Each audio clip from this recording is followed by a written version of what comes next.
Hey guys, what's up? It's me, Thomas. Tonight we're back here with Jaiden Animations, and this one's called I attempted my first Pokemon Nuzlocke.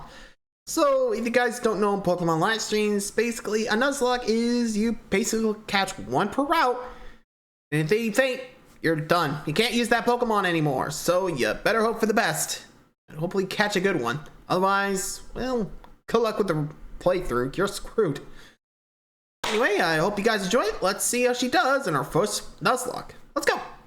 Within the Pokemon community, there's a set of self-imposed rules you can add to the games to make them more challenging, called the Pokemon Nuzlocke. You can only catch the first Pokemon you run into per route. If a Pokemon faints, it dies, and you can't use it anymore. And you have to nickname your Pokemon to get more attached to them. That means if you aren't careful, you can technically lose a Pokemon game under those conditions. I've wanted to do a Nuzlocke for the longest time. I've started a couple in the past, but never actually got to finish any because busy. But today's the day that all changes. I decided to make a video on my first full attempt at a Pokemon Ruby Nuzlocke. Let's see how it went. After breaking free from the back of the moving truck my mom stuffed me in and introducing myself to the neighbor Brendan, the kid that I always thought was a monkey said that he heard screaming up ahead. Professor Birch is getting mauled by a level 2 Poochyena, so I let his Torchic out and she scratches the crap out of it. He gifts me Torchic for rescuing him, and I name her Teriyaki, my first Pokemon. Walking up the route more, I run into Brendan, who challenges me to a battle, where Teriyaki proceeds to also scratch the crap out of his Mudkip. Good job, Teriyaki. You're 2 for 2. Doing great.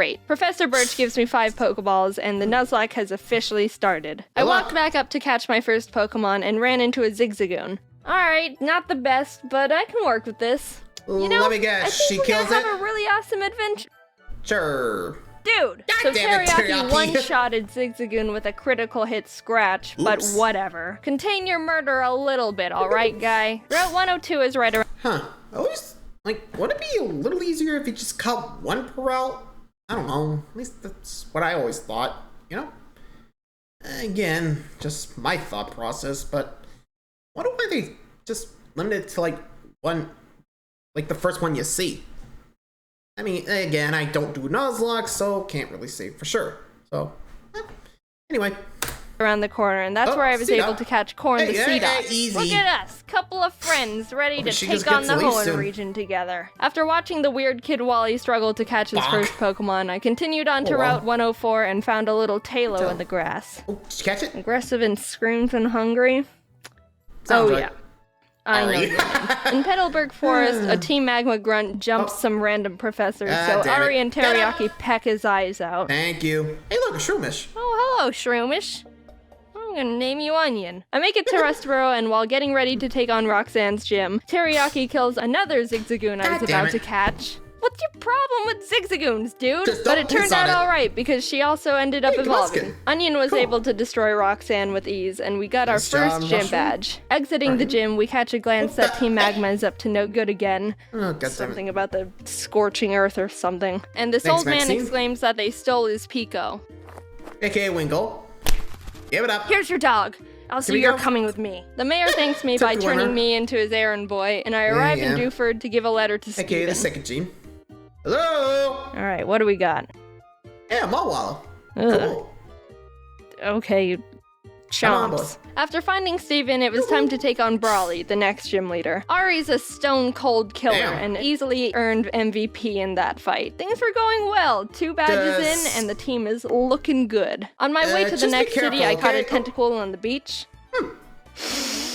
Jelly? Squidward. And after beating Team Magma and Brendan again in Slateport, it was time again to get ready for the gym battle with Watson. But as I was fighting some trainers, Chomps the Mawile got electrocuted a bit too hard and was killed. Oh, wow, one shot. Jaiden, let's battle. I want to show you how strong I am. Buskin? Thanks, Onion. Okay. Ari, this is an electric gym. You're not allowed to fight in here, so... Yeah, probably for the best. You can just wait outside. How'd it go? While battling the gym trainers, Onion evolved into Breloom, and together with Teriyaki, they were able to get another victory. Nice now job. we were riding high. 3 gym badges in, and no main casualties. With our massive confidence, we decided to take on the Winstraight family's challenge of beating all their family members. I had Squidward out front to get him some experience, but we ran into some troubles with Grandma. Oh god, it's gonna do a high jump kick. We can take him out, but I need a clean switch first. Ew. Sorry. Sorry, Wimmer. So I had to sacrifice Hush Child the Whismer, but honestly that was the safest move to ensure no one else died. Goodbye, Hush Child. You might be missed. While we were heading to Fall Arbor, fighting some trainers, Ari evolved. Oh, nice. Look at my big bird. Oh, look at you. Don't squish him out. We were almost to town, but we had to get through the sooty grass on 113. Oh, Skarmory. Oh, never mind. Spin up.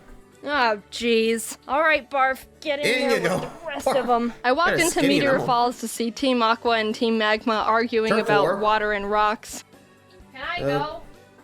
Get over here, Zubat. They kept complaining and I had to go up the volcano they were blocking to fight Maxie, the Team Magma leader. That was a hard fight. Onion and Teriyaki were able to take out his Mightyena and Camerupt, but his Golbat hit hard. I ended up having to switch in Ari and double team up to win the battle. Not the most honorable of strategies, but it worked and we're moving on. On the way down the volcano, I ran into a Machop. Sorry. Oh, hello there, Chad.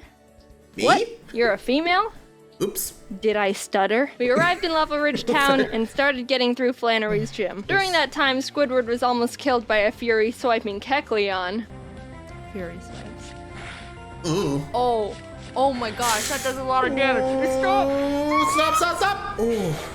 But when it came time to battle, he pulled his weight and more. Honestly, with the team, there wasn't much I could have done to Flannery's fire Pokemon, but Squidward came in clutch by learning Bubble Beam, and it was all over for her. Badge 4, under our belt. Brendan met up with us outside the gym to give us goggles so we could walk in the sandstorms. I found a claw fossil, and Anorith was born. I didn't know what to name it, so my friend named him Gary. Now it was time for the 5th gym. After some training, Chad evolved into Machoke, and the team was leveled up. I started the battle with Ari, and after realizing I was in trouble... Whoops.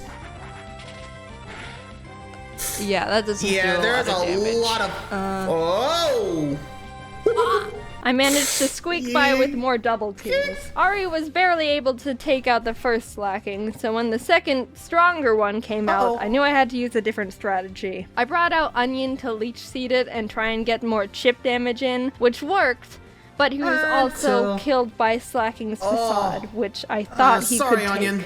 Chad was able to finish off the rest of the fight, but that was the first death that actually hurt. I'm not crying. Someone's just chopping onions in here. But with every down, there's an up. And Corn stepped up and was ready to fill Onion's spot. While passing through Mauville again, Watson asked us to help him turn off the city's generator. And while down there, I found a Magnemite. Do you want to come with?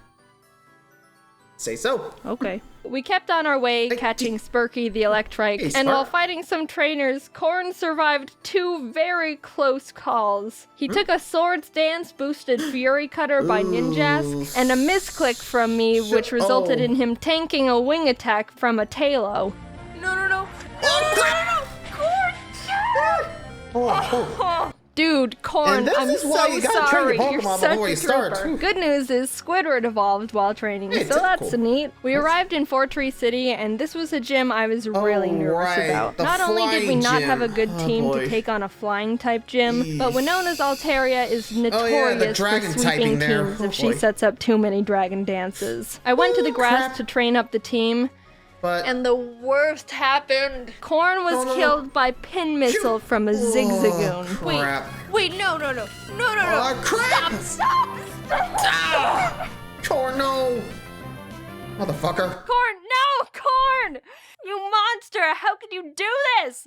Is this why you kept trying to kill all the Zigzagoons? I want to think that Corn sacrificed himself because he knew we were at too much of a disadvantage going into Winona's gym, and by opening up a space, we could get the type advantage we needed to stand a chance. With a heavy heart, I brought Zip Zap Zop the Magnemite to the team. I really hope you trained him up. And realized how much more grinding I was gonna have to do. I had to fight so many Merrills to get Zip Zap Zop on par with the rest of the team. You want to know how many? The move Thunderbolt can be used 15 times before it runs out. And I had to go back to the Pokemon Center almost 6 separate times to refill it. Meaning Zip Zap Zop killed more than 80 Marill that were living in that lake. Winona led with... Yeah.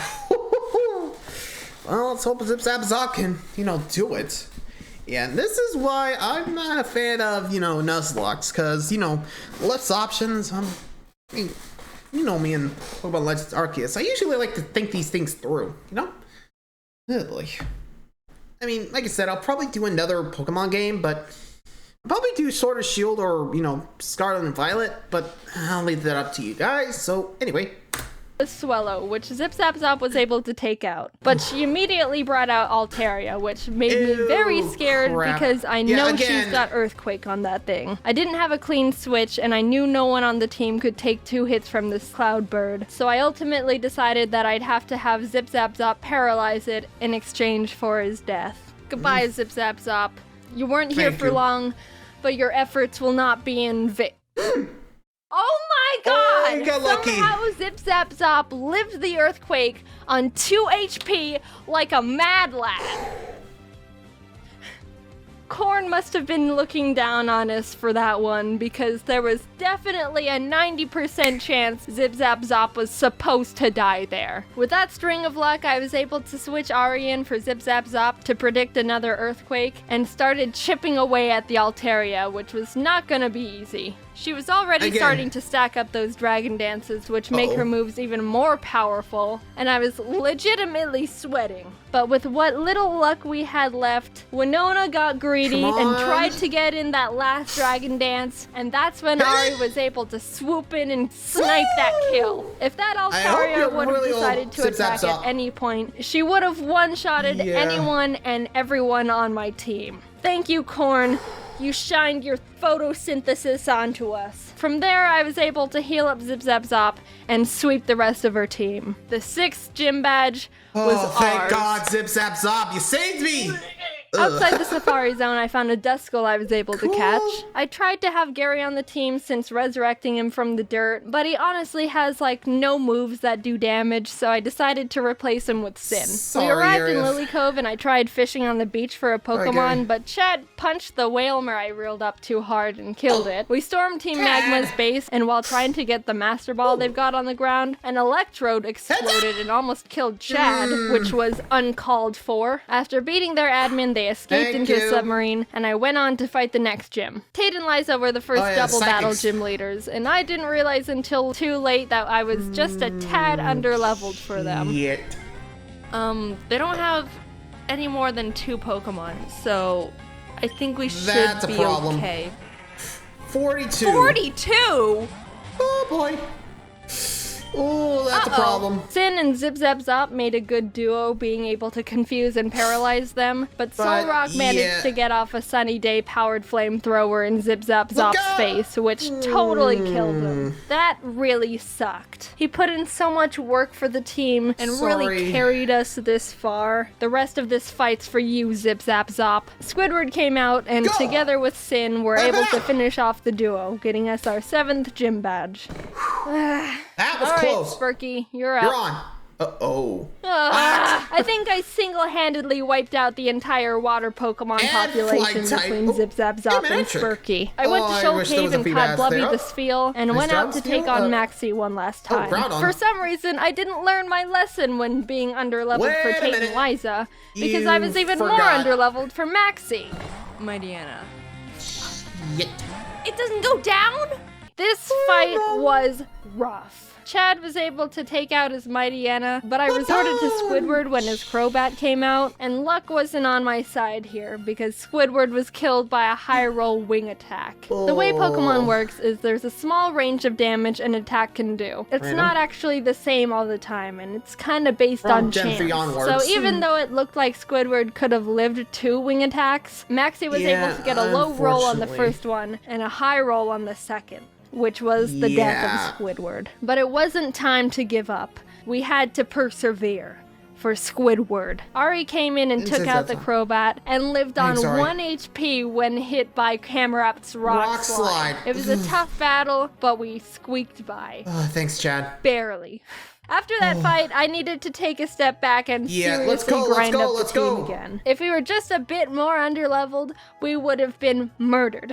Blubby joined the team and we got to work, eventually arriving in Sutopolis. Steven and the Sutopolis gym leader Wallace were there saying Groudon was in the cave because someone used the wrong orb and pissed him off. So I went in there, walked up to Groudon, and Master Balled him immediately. There's no way I'm fighting Groudon. Now get in the box. While fighting Wallace, Sparky was able to take out his Love Disc and Celio. Sin beat his Whiscash, and Chad finished off the Milotic.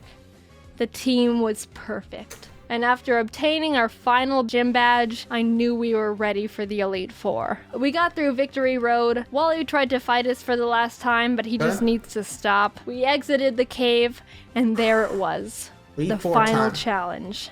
Here we go. Sydney was up first, and honestly, he wasn't a challenge at all. Chad and Teriyaki were able to take care of his team with ease. Phoebe wasn't difficult either, with Sin and Blubby being MVPs. Glacio was a bit tougher. Teriyaki was able to take out her Glalie, and Spurky could handle her Celios, but her Walrein was the big problem. Walreins are thick, can tank a lot of hits, and can do a lot of damage. I would know, because I have one. I brought out Chad and she was able to get in a good amount of damage, but she was ultimately killed by Blizzard. Sin came out to try and confuse it, but it broke through the confusion and landed a Sheer Cold. Sheer Cold is a one-hit KO move. It has a 30% chance of hitting the target and will fail if the target Pokemon's level is higher than the user's. But even under all those conditions, it hit. It worked. And Sin was killed. Two great team members, down and out. Chad was with us for so long and pulled so much weight, and Sin got us through some really tough battles. Even with those losses, we were able to finish Glacia off and move on to the final Elite Four member,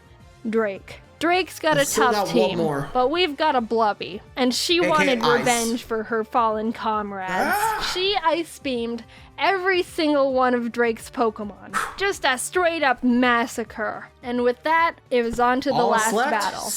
Steven Stone. I was legitimately nervous. I led with Spurky to take out his Skarmory as quick as possible, and Blubby was able to take out his Claydol and Aggron, but then came his Metagross. Oh, Metagross, the ace. This might be the end. Metagross is Steven's strongest Pokemon, so I needed to hinder it as much as I could before it started doing serious damage. I knew his Metagross had Earthquake, which would definitely take out most of my team, so I had to have Spurky Kamikaze to get a paralysis off. Blubby came out again, and after a lot of hard work, finally beat the Metagross by spamming Surf. Teriyaki was able to finish his Cradily, and his final Pokemon was Armaldo, Gary's final revenge for getting booted from the team. I brought out Blubby because Teriyaki was pretty weakened, and after realizing she gets two-shotted by him, I knew she was gonna have to die. So with a heavy heart, Blubby pulled off her last Surf, getting Armaldo in the red,